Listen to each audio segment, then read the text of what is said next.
Hello, kamusta ang lahat? So ngayong araw ay pupunta tayo sa SM, mag-grocery kami at wala nang diaper at gatas itong mga bata na ito kaya kailangan na mag-grocery.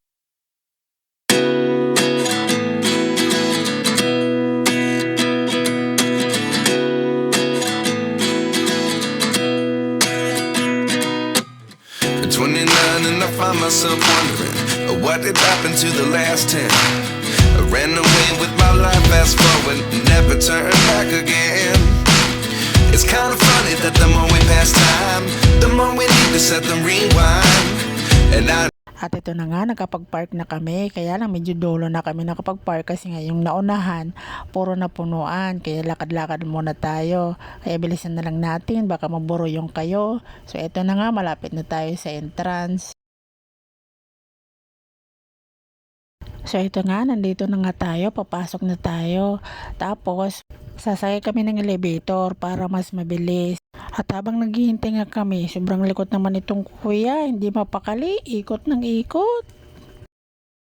At ito na nga, nakasakay nga kami, kaya lang itong si Maliit ay takot. Tuwing nga andar, yakap na yakap. Dito?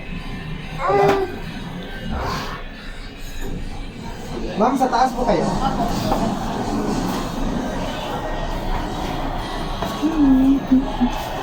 Takot siya eh.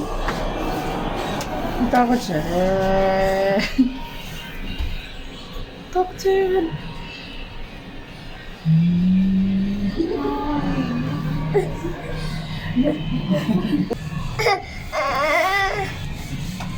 Dito? At nakalabas na nga kami sa elevator. Ngayon naman, pupunta kami sa Zark's Burger at kakain daw muna. Dito, first time ko lang itong makakain. Masarap daw ang burger dyan, kaya dyan nila naisipang kumain. At ito nga, nag-iintay na lang kami ng order. Tapos, nagulat ako, ang mahal pala ng burger.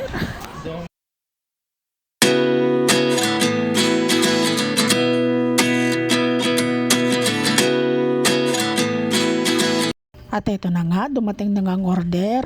Kaya naman pala mahal, ang laki ng burger. Sulit pala yung binayad. Tapos ngayon lang ako nakakain ng burger ng may mushroom. Eh, paborito ko pa naman yung mushroom. Eh, di sarap na sarap ako. Ay, busog na naman si Ateng. So, ayan, nilalagyan ko na nga yan ng sauce. Medyo maraming ang nilagay ko kasi para mas masarap pag maraming sauce. O, diba? Mahilig din kaya tayo sa maraming sauce. So ayan, marami na, kaya tama na yan, sobra-sobra na. So naglagay din tayo dito sa labas para sa price. At ang price, pinapapukta ng dalawang bata. Yan kasi ang gustong-gusto nila tuwing kakain kami sa labas.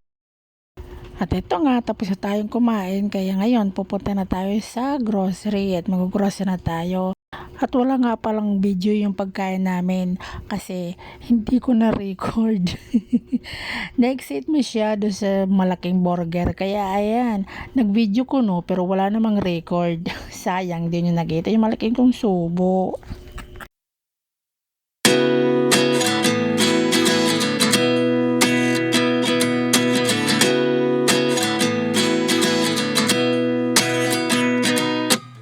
at 29 and I find myself wondering what did happen to the last 10.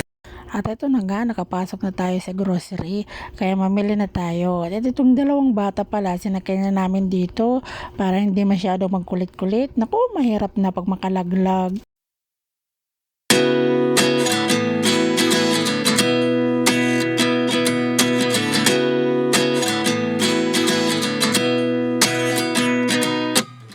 At 29 and I find myself wondering what did happen to the last 10. I ran away with my life, fast forward, never turn back again. It's kind of funny that the more we pass time, the more we need to set the rewind. And 19 was the year I had to leave you, but now I'm seeing all the signs. Is this really happening? I can't believe it's true. I'm just as surprised as you. At ito na nga, natapos na nga tayo sa kaikot-ikot, nakapila na din tayo. Samantalang nakapila, itong aking maliit, nakatulog na siya sa kaikot. At ayan na nga, tapos na din kami magbayad. Ngayon naman, bibil daw kami ng milk tea. Samantalang si Liit nagising na. Ang babaw talaga ng tulog nito. Madaling magising. Ang hirap-hirap patulogin. Kung hindi mapapagod, hindi matutulog agad. O yan, dyan na nga daw siya bibili sa Coco na milk tea. At habang naglalakad na kami, nakita ko yung view deck. Kaya sabi ng kapatid ko, punta daw muna kami doon kasi pipila pa naman. Tapos mag-iintay pa ng order niya. Kaya punta muna kami doon ni Liit. Tingin-tingin lang muna. At ito na nga, nakalabas na nga kami ni Liit at bumungad sa amin yung magandang view. At basang sahig dahil katatapos lang ng ulan. At doon sa gilid, puro estudyante pala yung nakatambay dito. Hindi ko na sinama sa video kasi mga naka-uniform pa. Maganda naman kasing tambayan dito. Ang ganda.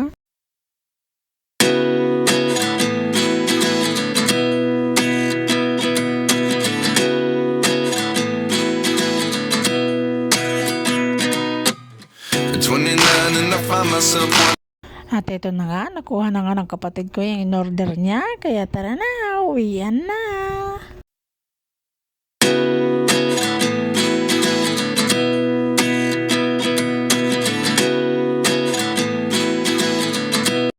At ito na nga, nasasakyan na tayo at nasa biyahe na. Kaya naman, sabi ng kapatid ko, mag-milk tea na daw siya. Kaso yung akin, laging inaagaw ng batang ito, gusto din tikman. Kaya lang nung natikman, hindi na binitawan, ginawa ng didi. Kita nyo naman, higpit na higpit ng pagkakahawak. Ayaw bitawan kahit inaagaw ko na. At kung nakaabot ka sa part na ito, maraming salamat.